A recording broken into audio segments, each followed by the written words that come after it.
Beginning आप कह सकते हो $25 एन आवर से भी हो सकती है आपकी, और ये $60 एन आवर तक भी जा सकते हैं बेस्ड ऑन द एक्सपीरियंस। हाँ। और एक क्वेश्चन ये जो पीछे ये सारा कुछ है, ये शोकेस है कि ये चीज़ें यूजुअली है? यार इसमें तो आज भाई मिलाते हैं आपको एक ऑस्ट्रेलिया में मोटर मैकेनिक से। तो भाई आपको कितना टाइम हो गया ये काम करते हुए? यार मुझे 3.5 साल हो गए एज अ मैकेनिक काम करते हुए। अच्छा। हाँ। अभी आप क्या कर रहे हो इस गाड़ी में?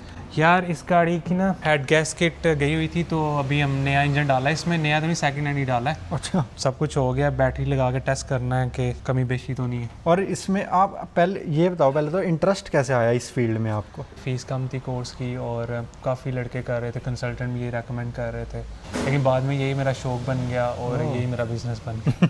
तो भाई इसके लिए आपने कोई स्टडीज़ वगैरह करी जब आपको शौक पड़ेगा उसके बाद? पहले सर्ट 3 स्टडी करते हो आप, फिर अच्छा। सर्ट 4 डिप्लोमा, लेकिन कुछ लोग डिप्लोमा नहीं करते, आप 2 होता है। तो मुझे टोटल 2.5 ईयर की ड्यूरेशन लगी थी सर्ट 3 4 डिप्लोमा करने में। और ऑस्ट्रेलिया में ना आपको कोई भी काम करना है, जैसे कारपेंटर का है तो आप कारपेंटर का लाइसेंस लेना पड़ता है। तो सेम वे अगर आपने मैकेनिक का काम करना है तो आपको मैकेनिक का लाइसेंस लेना पड़ता है, तो जो कि आप सर्ट 3 करके ले सकते हो ऑस्ट्रेलिया के अंदर। तो सर्ट 3 की जो आपने कोर्स किया उसकी कॉस्ट क्या होएगी इफ़ यू रिमेंबर? हाँ यार, मैंने तो 4 साल पहले किया था, तो मुझे लगता है अभी तो ज़्यादा होगी, मेरे टाइम पे थी $15,000 तक। और कितने टाइम का कोर्स? 1.5 साल तक का कोर्स है सर्ट 3। ओके। और लाइसेंस की भी कॉस्ट अलग है? हाँ, लाइसेंस बस गवर्नमेंट की फ़ी होती है एप्लीकेशन, वो अराउंड $600 होती है। ओके। और उसकी कोई लाइसेंस की एक्सपायरी डेट भी है? हाँ, अब वो 1 साल का बनाते हैं कुछ लोग, 3 साल का भी। तो अच्छा। मैंने 3 साल का बनाया था, तो मुझे लगता है अराउंड मेरे ख्याल से $400 लगे थे। अब मुझे एग्जैक्ट याद नहीं, लेकिन इतने ज़्यादा नहीं लगते, अराउंड इतने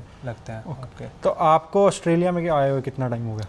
यार 2018 में आया था मैं स्टूडेंट वीज़ा पे? हाँ, स्टूडेंट वीज़ा पे। कैसा एक्सपीरियंस रहा अब तक आपका ऑस्ट्रेलिया में? जो पहले 2 साल थे was the best year of my life. और मैं ऐसे ही था कि मैं जैसे पाकिस्तान से निकल के हॉलीवुड मूवी के अंदर आ गया। तो बाद में फिर थोड़ा ऐसा बंदा बोर हो जाता है, फिर काम करना पड़ा। हाँ, फिर काम के साथ दिल लगा लेते हो तो फिर ठीक हो जाता है। हाँ, नहीं। लेट्स से अगर कोई मैकेनिक की स्टडी करना चाहता है या कर रहा है, तो आप उसे क्या एडवाइस दोगे फॉर फ्यूचर कि थोड़ा उसके लिए प्रोसेस स्मूथ चले, जॉब्स ढूंढना वगैरह? हमारे ना मैं एक वर्ड यूज़ करूँगा, रोज़े में ना भूखा रहना पड़ता है, तकलीफ सहनी पड़ती है। तो मैं न्यू ऑटो मैकेनिक जो बन रहे हैं उनको यही कहूँगा कि कम पैसे ले लो, रोज़ा रख लो पैसों का, और फिर बाद में अच्छे पैसे बनाओगे और अपना अच्छा करियर बनाओगे, बिजनेस भी कर सकते हो। ओके। तो ये जॉब मिली कैसे आपको? लाइक आपने अप्लाई कैसे किया? मैंने पहले गोरे के साथ काम किया था। यूजुअली कहते हैं लोग गोरों के में जॉब नहीं मिलती, दिस इज़ बिग लाई। आप उनसे जाके बात करो, इंटरव्यू दो, और उन्हें कहो कि यार मुझे काम नहीं आता, बेसिक चीज़ें आती हैं, और बेसिक आप सीखो, अपनी गाड़ी पे खुद करके सीख सकते हैं। आजकल तो ऑस्ट्रेलिया में मैं कहूँगा 20% लोग अपनी गाड़ियों में खुद काम करते हैं, उन्होंने टूल रखे हुए हैं, सर्विस बहुत बेसिक है, ये खुद करते हैं। डायरेक्ट वर्कशॉप में वॉक इन करेगी, ऑनलाइन अप्लाई भी कर सकते हैं, कैसे ज़्यादा प्रेफरेंस है? मैंने seek.com पे अप्लाई किया था, वहीं से मुझे पहली जॉब मिली थी अपनी, और रेज़्यूमे बनाई थी, उसमें मैंने लिखा था कि मैंने ये स्टडी किया है और यहाँ पे थोड़ी देर काम किया है, और ब्लैक टाउन में एक पंजाबी की वर्कशॉप थी, मैंने उससे थोड़ी हेल्प ली, उसमें मुझे थोड़ा सिखाया। ओके। तो उधर वो मेरी बिगनिंग थी करियर की। और इसमें अब मेन पॉइंट ये है कि इसमें पे रेट क्या एक्सपेक्ट कर सकते हैं स्टार्टिंग में? अगर आपको एक्सपीरियंस हो जाए तो तब क्या पे रेट हो सकता है? As compare to other jobs, mechanic की जॉब हार्ड है और पे रेट कम है। ओके। लेकिन अगर आप रोज़ा रख लोगे पैसों का, तो फिर बाद में आप अपना करियर बना सकते हो, अपना बिजनेस कर सकते हो। यही बस डिफरेंस, ज़्यादातर लोग क्विट कर देते हैं इसी वजह से कि पैसे कम है, मेहनत ज़्यादा है। और मेहनत ज़्यादा है वो इस वजह से क्योंकि जब आप कोई भी चीज़ नहीं कर रहे होते हो, आपको आती नहीं होती, तो फिर आपको ज़्यादा मेहनत करनी पड़ती, ज़्यादा एफर्ट करनी पड़ती है, मेंटली फिजिकली। तो मेरे साथ भी यही था, लेकिन अब ऑटो पायलट पे चलता हूँ मैं, सारी चीज़ें खुद हो जाती हैं और मज़ा आता है काम करने का। बिगिनिंग आप कह सकते हो $25 एन आवर से भी हो सकती है आपकी, और ये $60 एन आवर तक भी जा सकते हो बेस्ड ऑन द एक्सपीरियंस। हाँ, सीनियर टेक्नीशियन बन जाते हो तो आप $80 एन आवर भी कमा सकते हो। ओके। अब मेरे को ये क्वेश्चन पूछना चाहिए टू मैकेनिक के जो लोग ऑस्ट्रेलिया में रह रहे हैं, ठीक है, उनको मैकेनिक पे कम आना पड़े कि वो गाड़ियों की क्या ऐसी सर ध्यान रखे चीज़ों का? यार उसमें 2 मेंटेलिटी हैं। एक है कि अपनी गाड़ी को ख्याल रखना है, जैसे बच्चे की तरह है कि कुछ माँ बाप अपने बच्चे को जो है ना प्रॉपर उसकी डाइट रखते हैं, बीमार ही नहीं होता। कुछ जब बीमार हो जाते फिर उसकी डाइट सही करते हैं। तो इसी तरह गाड़ियों का भी है कि आपने गाड़ी का पहले ध्यान रखना है कि वो ख़राब ना हो, रास्ते में रुके ना। गोरों की ये मेंटेलिटी होती है कि यार हमारे रास्ते में हमारी गाड़ी नहीं रुकनी चाहिए, और हमारे देशों की मेंटेलिटी होती है कि हमारे पैसे नहीं लगने चाहिए। लोग समझते हैं जैसे अब ब्रेक की आवाज़ नहीं आती जब तक वो चेंज नहीं कराते। हमारे जो देशियों की मेंटेलिटी है, गोरे ये है जब सर्विस कराते हैं वो कहते हैं मैकेनिक को कि आपको ब्रेक लाजमी चेक करनी है कितने मिलीमीटर थी, तो अगर वो 2 मिलीमीटर वो कहते चेंज करो। और वो लॉन्ग टर्म अपने पैसे सेव करते हैं। देसी ने तब आना जब डिस्कें भी डैमेज होगी। अब वो उसकी डिस्कें भी चेंज करनी पड़ेंगी, ब्रेकें भी चेंज करनी पड़ेगी। और एक क्वेश्चन ये जो पीछे ये सारा कुछ है, ये शोकेस है कि ये चीज़ें यूजुअली है?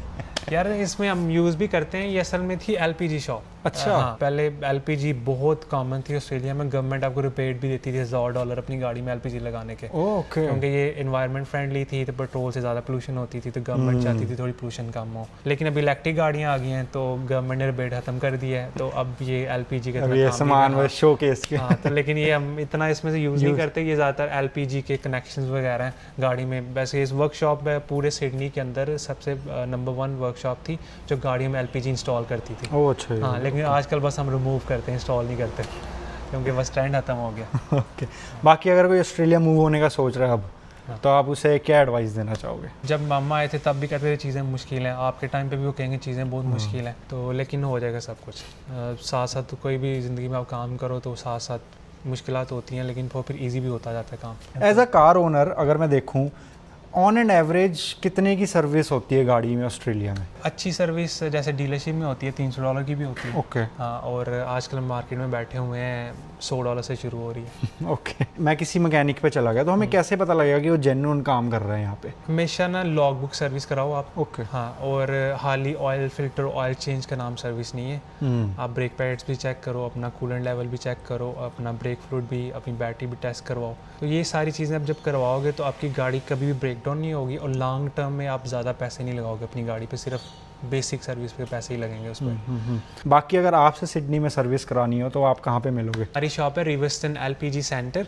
आप गूगल भी कर सकते हो, ये रिवर्स्टन के अंदर है। ज़्यादातर इसके जो सबर्ब्स करीब आती हैं वो मार्जन पार्क, रोज हिल, रिवर्स्टन, स्कोरफील्ड, ज़्यादातर ये हैं। और अब आ सकते हैं, अब बुकिंग कर सकते हैं हमारे साथ। हम पिंक स्लिप भी करते हैं, ब्लू स्लिप भी करते हैं। उसके बाद log book service, suspension work और एयरकॉन वर्क भी करते हैं। तो भाई अगर आप सिडनी में ढूंढ रहे हो रेंटल कार, जिनका अपना बिजनेस है रेंटल कार का, कौन कौन सी गाड़ी है, क्या रेंट है हिसाब?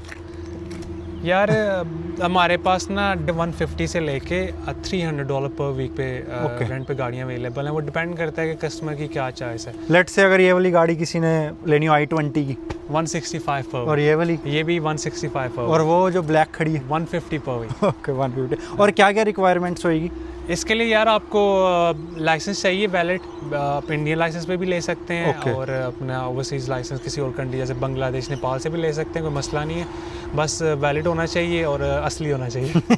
रेंटल के बाद इंश्योरेंस कॉस्ट भी कुछ कवर करनी पड़ती है ड्राइवर को कि नहीं?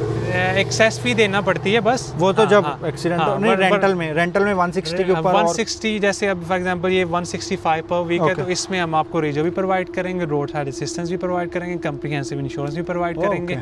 और मैकेनिकली जैसे आप गए, आप चला रहे थे गाड़ी, रास्ते में ओवर हीट हो गई इंजन, उसका गाड़ी का फारिग हो गया, तो वो आप $1 भी नहीं पे करोगे। वो मैकेनिकल ब्रेकडाउन है, वो हमारे ऊपर है। तो वो आपने उसका कुछ भी नहीं दिया, आपने बस वीकली जो रेंट दिया, बस वही आपकी जिम्मेदारी है।